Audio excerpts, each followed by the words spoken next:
Hello students, मेरा नाम वरुण है और आप सबका मेरे YouTube channel the study bye Varun पे स्वागत है। आज के हमारे इस एमसीक्यू सीरीज में इंडियन इकोनॉमी का एक टॉपिक है इन्फ्लेशन, जिसका मैंने 3 वीडियो डिटेल में इस टॉपिक का बनाया है, पार्ट 1, पार्ट 2 एंड पार्ट 3 को करके।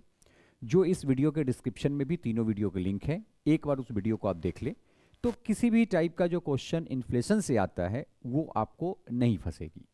चलिए, एमसीक्यू सीरीज में हमने 15 क्वेश्चन लिया है, जिसमें पहला क्वेश्चन है कि निम्नलिखित में से कौन सा अपने प्रभाव में सर्वाधिक मुद्रास्फीति कारक हो सकता है। देखिए, यहां पे याद रखिएगा, सर्वाधिक मतलब इन चारों ऑप्शन में अगर मोर देन 1 वगैरह का होगा तो वो संभव नहीं। सर्वाधिक मतलब चारों में से सबसे अधिक किसके ऊपर मुद्रास्फीति के कारक का प्रभाव हो सकता है। पहला, सार्वजनिक ऋण की चुकता करने में। देखिए, अगर आप सार्वजनिक ऋण का पेमेंट कर देते हैं तो 100% मार्केट में कैश लिमिट तो बढ़ेगा, लेकिन उतना नहीं बढ़ेगा कि मुद्रास्फीति बहुत अधिक बढ़ जाए। यह संभव नहीं है, अर्थात यह सर्वाधिक नहीं हो सकती। दूसरा, बजट घाटे के वित्तीयन के लिए जनता से उधार लेना। देखिए, बजट घाटा को पूरा करने के लिए अगर सरकार जनता से उधार लेती है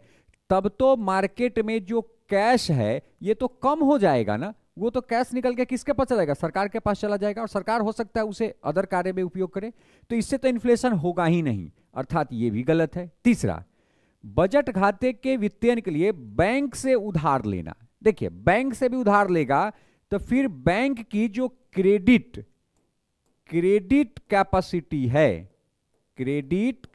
ये तो लो हो जाएगी, और क्रेडिट कैपेसिटी लो होगा तो कैश फ्लो इन मार्केट ये ऑलरेडी क्या हो जाएगा? कम हो जाएगा, और कैश फ्लो इन मार्केट कम होगा तो इन्फ्लेशन तो बढ़ेगा ही नहीं, अर्थात ये भी नहीं होगा।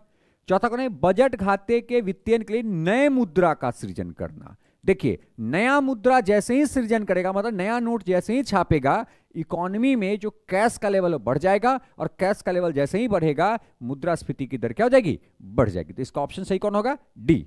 अगला क्वेश्चन, भारत में थोक कीमत सूचकांक, जिसे हम लोग WPI कहते हैं, निम्नलिखित मदों में से किसका अधिक भार है? आपको मैंने बताया है कि WPI का नया जो बेस ईयर है, WPI का नया जो बेस ईयर है वो है 2011-12, जिसमें टोटल 697 वस्तुओं को रखा गया, जो पहले 676 वस्तु था। जिन 697 वस्तु को 3 पार्ट में डिवाइड किया गया है। एक हो गया प्राइमरी प्रोडक्ट, दूसरा हो गया फ्यूल एंड एनर्जी, और तीसरा हो गया मैन्युफैक्चरिंग। मैंने पढ़ाया भी है, आप जब इन्फ्लेशन का 3rd वीडियो देखेंगे वहां पे मैंने बताया भी है, जिसमें मैंने बताया कि सबसे अधिक जो वेटेज है 64% के आसपास, वो वेटेज किसका है? विनिर्माण क्षेत्र का है। क्योंकि इन तीनों में, अर्थात जो 697 वस्तु है, इन 697 में प्राथमिक क्षेत्र में के 117 वस्तु को रखा गया है, जिनका वेटेज कितना है? 22.62% है। 16 वस्तु को ईंधन एवं ऊर्जा में रखा गया, जिनका वेटेज कितना है? 13.15% है। वही विनिर्माण में कुल 564 वस्तु को रखा गया है, जिनकी जो भारांश है वो 64.23%, अर्थात 697 प्रोडक्ट को 3 भागों में बांटा गया है। प्राथमिक वस्तु, ईंधन तथा ऊर्जा, और विनिर्माण उत्पाद, जिसमें सबसे अधिक भार विनिर्माण उत्पाद का होता है और सबसे कम भार ऊर्जा का होता है, जो कि इस क्वेश्चन में पूछे हुए हैं। अगला क्वेश्चन है कि भारत में मुद्रास्फीति के संदर्भ में निम्नलिखित कथनों में से कौन सा सही है? कहता है कि कौन राइट है। पहला, भारत में मुद्रास्फीति का नियंत्रण केवल भारत सरकार का उत्तरदायित्व है। नहीं, भारत सरकार के साथ साथ ये हमारा जो RBI है इसका भी उत्तरदायी है। RBI भी इसके लिए उत्तरदायी है कि वो इसको ठीक करे, अर्थात ये गलत है। दूसरा, मुद्रास्फीति के नियंत्रण में भारतीय रिजर्व बैंक की कोई भूमिका नहीं है, एकदम भूमिका है। RBI ही मॉनेटरी पॉलिसी बनाती है, अर्थात ये ऑप्शन भी आपका गलत है। तीसरा, घटा हुआ मुद्रा परिचालन मुद्रास्फीति के नियंत्रण में सहायता करता है 100%।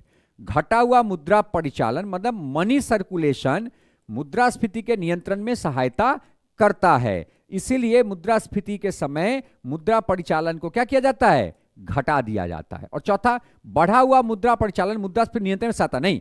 अगर मुद्रा परिचालन बढ़ेगा तो खर्च बढ़ेगी। अगर मार्केट में मान लिया जाए कि मनी बढ़ेगा तो हम लोग का जो एक्सपेंस है ये भी बढ़ेगा, और एक्सपेंस अगर बढ़ेगा तो डिमांड बढ़ेगा, और डिमांड बढ़ेगा तो फिर प्रोडक्ट का प्राइस बढ़ जाएगा। अर्थात ये डी नंबर क्या है, गलत है। तो इसका सही ऑप्शन क्या हो जाएगा, सी, कि इन्फ्लेशन को कंट्रोल करने के लिए मुद्रा परिचालन को, मनी सर्कुलेशन को कम करना पड़ता है, जिससे हम एक्सपेंस डिमांड को कम कर सके, जिसके बाद प्रोडक्ट की प्राइस रिड्यूस हो जाएगी। चौथा, निम्नलिखित कथनों पर विचार कीजिए। मुद्रास्फीति ऋणियों को लाभ पहुंचाता है, जो ऋणी हैं उनको लाभ पहुंचाता है। देखिए बेसिकली क्या होता है, मैंने आपको बताया भी है जब इफेक्ट ऑफ इन्फ्लेशन पढ़ेंगे थर्ड वीडियो में, तो उसमें बताया है कि जब इन्फ्लेशन होता है तो इस पीरियड में जो वैल्यू ऑफ करेंसी है, वैल्यू ऑफ करेंसी गिर जाता है, और वैल्यू ऑफ करेंसी अगर गिरेगा तो इस समय लेने वाले को लॉस होगा, और पैसा जो देता है मतलब ब्याज लेने वाले को, आप लिख सकते हैं ब्याज लेने वाले को लॉस होगा, और ब्याज देने वाले को क्या होगा, लाभ होगा। कहेंगे कैसे लाभ होगा, तो सिंपल सा है कि जो ले रहा है वो तो उसको तो ब्याज मिलेगा, लेकिन उस समय मनी की वैल्यू क्या है, कम, लेकिन जो दे रहा है उसे तो कम ही पैसा देना पड़ेगा पहले के तुलना में, अर्थात उसे इस समय क्या होता है, लाभ होता है। दूसरा मैंने कंसेप्ट बताया था कि इन्फ्लेशन के समय ऑलरेडी मार्केट में एक्सेस मनी होता है, जिसके कारण लोन की डिमांड घट जाती है, और ऐसे केस में लोन देने वाले को मजबूरी हो जाता है कि वो अपने रेट ऑफ इंटरेस्ट को कम करे, अर्थात इस समय कर्ज लेने वाले को लाभ होता है। तो पहला ऑप्शन सही है। दूसरा, मुद्रास्फीति बॉन्ड धारकों को लाभ पहुंचा। देखिए बॉन्ड धारक का रेट ऑफ इंटरेस्ट फिक्स होता है, और जिसका रेट ऑफ इंटरेस्ट फिक्स होगा उसको लाभ नहीं होगा। इसमें उसको लाभ होगा, जैसे इसमें इक्विटी शेयर वाले को लाभ होगा, क्योंकि इक्विटी शेयर का रेट ऑफ रिटर्न फिक्स नहीं होता है। लाभ अधिक होगी तो रेट ऑफ रिटर्न अधिक मिलेगा, लाभ कम होगा तो रेट ऑफ रिटर्न कम मिलेगा। इसलिए बॉन्ड धारक को इसमें क्या होता है, लॉस होता है, और इक्विटी शेयर वाले को प्रॉफिट होता है। याद रखिएगा, इक्विटी शेयर को प्रॉफिट होता है, bond, debenture, preference share holders को इसमें लॉस होता है। तो इसका सही ऑप्शन कौन हो जाएगा, 1। अगला, भारत में मुद्रास्फीति का दर आमतौर पर निम्नलिखित में से किसके उतार चढ़ाव के संदर्भ में मापी जाती है। देखिए 2014 से पूर्व यह सिर्फ मापा जाता था WPI के आधार पर, लेकिन 2014 से ये WPI के साथ साथ CPI दोनों के रूप में मापा जाता है, जो कि मैंने आपको इसके बारे में वीडियो में भी बताया है कि वर्तमान में हम लोग WPI और CPI दोनों को मापते हैं। अर्थात इसका सही ऑप्शन कौन होगा, सी हो जाएगा। उपभोक्ता मूल्य सूचकांक जिसे हम CPI कहते हैं, और थोक मूल्य सूचकांक जिसे हम WPI कहते हैं, कंज्यूमर प्राइस इंडेक्स और होलसेल प्राइस इंडेक्स, जो कि मैंने इसको डिटेल में वीडियो में बताया है। अगला क्वेश्चन कहता है, स्फीति के दर में होने वाले तीव्र वृद्धि का आरोप कभी कभी आधार प्रभाव पर लग जाता है। यह आधार प्रभाव क्या है, आधार प्रभाव मतलब जहां से इसकी तुलना किया जाता है। पहला ऑप्शन, या फसलों के खराब होने से आपूर्ति में उत्पन्न उग्र अभाव का प्रभाव है, एकदम नहीं, इसका कोई संबंध नहीं। यह तीव्र आर्थिक विकास का तेजी से बढ़ रही मांग का प्रभाव है, नहीं। यह विगत वर्ष की कीमतों का स्फीति दर की गणना का प्रभाव है। तो ये क्या है, विगत वर्ष की जो दर है उससे गणना, मतलब एक कोई वर्ष है, बीता हुआ वर्ष है, उस वर्ष जो मूल्य है उसी मूल्य से इसका गणना किया जाता है, उसी को आधार प्रभाव कहते हैं। नेक्स्ट कहता है मुद्रास्फीति, कहता है कि मुद्रास्फीति की शून्य दर उस वर्ष में अवश्य मानी जाती है जब, देखिए मुद्रास्फीति का शून्य दर का अर्थ है कि उस वर्ष में वस्तु का मूल्य आधार वर्ष से बढ़ा ही नहीं, मतलब हर सप्ताह में, हर महीने में जो मूल्य कैलकुलेट किया गया उसमें परिवर्तन 0 है, उसी को कहेंगे कि मुद्रास्फीति का शून्य दर है। आइए ऑप्शन देखते हैं। वर्ष के प्रत्येक सप्ताह में मुद्रास्फीति की वार्षिक दर 0 हो, ठीक है, बहुत बढ़िया। वर्ष के प्रत्येक सप्ताह में मुद्रा की वार्षिक दर घटती हो, घटने की कोई बात होगी नहीं। वर्ष में मुद्रास्फीति की वार्षिक दर घटे भी और बढ़े भी, एकदम नहीं। वर्ष के प्रत्येक सप्ताह में मुद्रास्फीति की वार्षिक दर स्थिर हो, एकदम नहीं। तो यहां पे क्या कहता है कि वार्षिक दर क्या हो, शून्य अगर होता है, प्रत्येक वर्ष के प्रत्येक सप्ताह में मुद्रास्फीति की वार्षिक दर शून्य होती है, तो इसी को हम शून्य दर, मुद्रास्फीति की शून्य दर भी कहते हैं। शून्य दर का मतलब है कि कोई जो बदलाव है वो बेस ईयर से नहीं हुआ, जितना आधार वर्ष में मूल्य था उतना ही उस सप्ताह में भी मूल्य था। अगला 8वां क्वेश्चन है कि समग्र कथन और कारण करके है। अभी कथन भी कहते हैं, कथन भी कहते हैं। पहला कहता है कि समग्र पूर्ति उत्पादन में विवर्तन के कारण लागत प्रेरित स्फीति होती है 100%। अगर समग्र पूर्ति अर्थात उत्पादन लागत, जिसको हम लोग फैक्टर कॉस्ट या इसी को प्रोडक्शन कॉस्ट भी कह सकते हैं। तो मैंने आपको बताया है कि मुद्रास्फीति को के कारण में 3 तरह के कारण, डिमांड पुल, कॉस्ट पुश और ग्लोबल। तो मैंने आपको बताया है कॉस्ट पुश में कि अगर उत्पादन लागत बढ़ जाती है तो उससे जो मुद्रास्फीति बढ़ता है उसको कॉस्ट पुश कहते हैं, जिसे हम लागत प्रेरित या लागत जन्य मुद्रास्फीति कहते हैं। जो ये पहला ऑप्शन अर्थात ये ऑप्शन सही है। दूसरा, मजदूरी में वृद्धि के कारण समग्र पूर्ति वक्र में विवर्तन होती है 100%। समग्र जो पूर्ति वक्र है उसमें विवर्तन होती है, ये भी सही है। और साथ ही साथ अगर मजदूरी दर बढ़ेगी तो फैक्टर कॉस्ट भी, प्रोडक्शन कॉस्ट भी क्या जाएगा, बढ़ जाएगा। अर्थात ये कारण जो है ये कथन को पूरा भी करता है। तो इसका ऑप्शन सही ए हो जाएगा कि ए और आर दोनों सही है, और ए का सही स्पष्टीकरण आर भी है, क्योंकि ये कह रहा है कि अगर मजदूरी दर बढ़ जाएगी तो 100% लागत मूल्य बढ़ेगा, और लागत मूल्य अगर बढ़ेगा तो उसी को हम लागत प्रेरित मुद्रास्फीति कहते हैं। नेक्स्ट कहता है निम्नलिखित में से किस एक का अपने प्रभाव में सर्वाधिक स्फीति कारक होने की संभावना है। मतलब किसके प्रभाव से सबसे अधिक उसे लाभ, मुद्रास्फीति के प्रभाव से किसको अधिक लाभ होगा। पहला, लोक ऋण की चुकता, नहीं, इसका कोई संबंध नहीं है, ठीक है। दूसरा है बजट घाटे के वित्तीयन के लिए जनता से ऋण लेना, इसका भी कोई ऐसा संबंध नहीं है।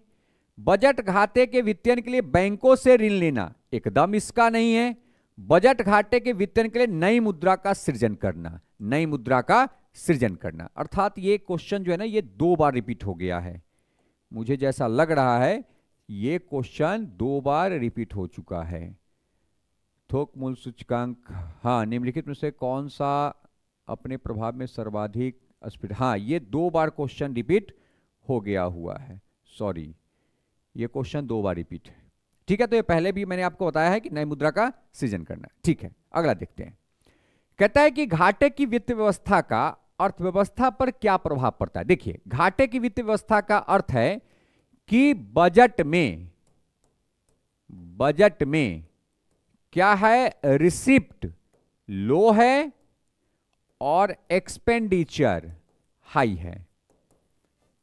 अब इस रिसिप्ट को बढ़ाने के लिए सरकार क्या करती है, घाटे की वित्त व्यवस्था करती है। जैसे करेंसी इशू करवाती है, न्यू करेंसी इशू करवाएगी। इससे क्या होगा, जैसे न्यू करेंसी इशू होगा कैश इन इकोनॉमी बढ़ जाएगी, और कैश इन इकोनॉमी जैसे ही बढ़ेगी तो रेट ऑफ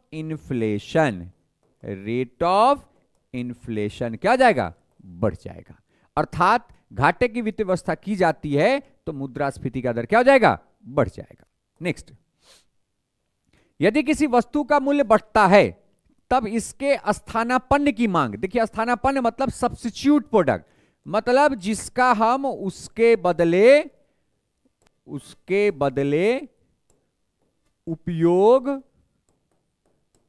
कर सके, जैसे चाय और कॉफी, ठीक है। चाय और कॉफी, चाय का अगर मूल्य बढ़ेगा तो कॉफी का डिमांड बढ़ेगा।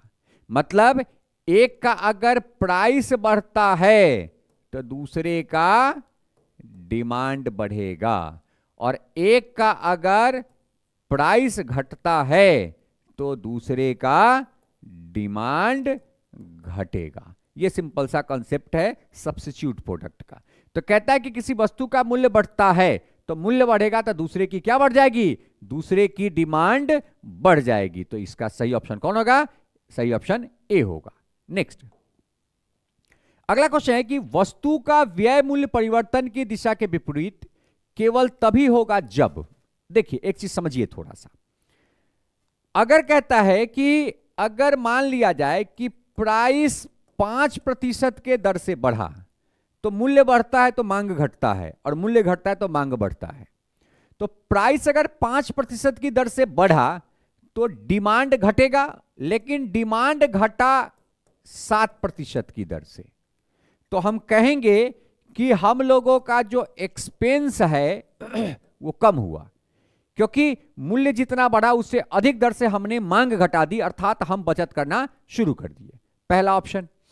दूसरा, अगर प्राइस 5% के दर से बढ़ा लेकिन डिमांड 2% ही कम हुआ, अर्थात जितना प्राइस बढ़ा उससे कम अमाउंट में डिमांड घटा, अर्थात हम लोगों का जो एक्सपेंस है वो क्या है, बढ़ा हुआ है। थर्ड थिंग्स, अब तो ये प्राइस बढ़ने के, तब प्राइस घटने की बात करते हैं। प्राइस 5% की दर से घटा तो डिमांड बढ़ना चाहिए, जिसके कारण डिमांड 8% बढ़ गया, तो हम कह सकते हैं कि हमारा एक्सपेंस बढ़ गया, क्योंकि प्राइस घटा 5%, हम डिमांड को 8%, अर्थात हम अतिरिक्त डिमांड करें तो हमारा एक्सपेंस बढ़ जाएगा। वही अगर प्राइस 5% की दर से बढ़ा और डिमांड मात्र 2% बढ़ा, तो हम कह सकते हैं कि हमारा जो एक्सपेंस है वो क्या हुआ, कम हुआ। इसी को कहते हैं मात्रा तथा मूल्य में परिवर्तन का प्रभाव। ये मूल्य में उल्टा परिवर्तन का प्रभाव पड़ता है। अब हम देखते हैं ऑप्शन में क्वेश्चन को, कि वस्तु का व्यय मूल्य परिवर्तन की दिशा के विपरीत केवल तभी होगा जब मात्रा में प्रतिशत परिवर्तन मूल्य में प्रतिशत परिवर्तन से कम हो। तो मूल्य में प्रतिशत परिवर्तन से कम होगा तो हमारा जो एक्सपेंस है वो घट जाएगा। दूसरा, तो ये ऑप्शन सही नहीं है। दूसरा, मात्रा में प्रतिशत परिवर्तन मूल्य में प्रतिशत परिवर्तन से अधिक होगा, मतलब मूल्य में प्रतिशत परिवर्तन से अधिक होगा, तो इस केस में एक बार फिर से पहले वाले को देख लेते हैं। मात्रा में प्रतिशत परिवर्तन मूल्य में प्रतिशत परिवर्तन से कम है, सॉरी मूल्य में प्रतिशत परिवर्तन से कम है, तो हमारा एक्सपेंस क्या हो गया, कम, क्योंकि मान लिया जाए कि मूल्य बढ़ा 5% और मात्रा बढ़ा मात्र 2%, अर्थात हमारा बचत हो रहा है। लेकिन उल्टा कब होगा, जब मात्रा में प्रतिशत परिवर्तन मूल्य में प्रतिशत परिवर्तन से अधिक हो, अर्थात मात्रा 7% है और मूल्य 5%, अर्थात मूल्य को 5% गिराया गया तो मात्रा 60% बढ़ गया, अर्थात यहां पे हमारी एक्सपेंडिचर क्या हो गई, बढ़ गई। वही पूछता है कि विपरीत प्रभाव किस पे पड़ेगा, तो विपरीत प्रभाव हमारे एक्सपेंडिचर पर पड़ेगा। नेक्स्ट, अगला कहता है कि अवस्फीतिकारी और मुद्रास्फीति के अंतराल के संबंध में निम्नलिखित कथनों पर विचार कीजिए। देखिए, अवस्फीति जब होगा तो उस समय मूल्य गिरता है। देखिए, अवस्फीति के केस में क्या होगा, प्राइस गिरेगा, प्रोडक्शन गिरेगा, एम्प्लॉयमेंट गिरेगा, अनएम्प्लॉयमेंट बढ़ेगा और डेवलपमेंट कम होगी। ये किस में होगा, अवस्फीति में। मुद्रास्फीति में क्या होगा, प्राइस बढ़ेगी, प्रोडक्शन बढ़ेगी, एम्प्लॉयमेंट बढ़ेगी, अनएम्प्लॉयमेंट घटेगा और डेवलपमेंट बढ़ जाएगा। अब यही देखना है, कहता है कौन सा कथन सही नहीं है, गलत ढूंढना है। तो पहला, अवस्फीतिकारी अंतराल कम मांग के आकार को दर्शाता है। देखिए, तो अवस्फीति में कम मांग को दर्शाता है, एकदम सही है, लेकिन हमें तो गलत ढूंढना है, अर्थात हमारा ये ऑप्शन नहीं होगा। दूसरा, मुद्रास्फीतिकारी अंतराल अधिक मांग को दर्शाता है। तो मुद्रास्फीति में मांग क्या होती है, अधिक होती है, क्योंकि मुद्रास्फीति में डिमांड क्या होता है, अधिक होता है, और इसमें डिमांड कम होता है, जिसके कारण प्राइस कम हो जाती है। तो यही सही है, अर्थात ये नहीं होगा। अवस्फीतिकारी अंतराल के कारण आउटपुट, रोजगार, मूल्य स्तर में वृद्धि होगी। देखिए, इसमें तो अवस्फीति में तो मूल्य कम होता है, प्रोडक्शन कम होता है, रोजगार कम होता है, अर्थात ये ऑप्शन गलत है, तो इसी को हमको सर्च करना था। नेक्स्ट, अगला कहता है कि आउटपुट की संचय प्रतिशत, क्यूमुलेटिव परसेंटेज में कमी और मुद्रास्फीति के वास्तविक गिरावट का अनुपात। देखिए, कहता है कि अगर प्रोडक्शन गिरता है, साथ ही साथ मुद्रास्फीति में वास्तविक गिरावट, इन्फ्लेशन की दर भी कम होती है, अर्थात प्रोडक्शन घटा, इन्फ्लेशन घटा, तो इसी को हम कहते हैं त्याग अनुपात। क्या कहते हैं? त्याग अनुपात। तो त्याग अनुपात किसका रेशियो होता है? प्रोडक्शन तथा इन्फ्लेशन के जो घटने का रेशियो होता है उसी को हम त्याग अनुपात के नाम से जानते हैं। अगला क्वेश्चन है लास्ट।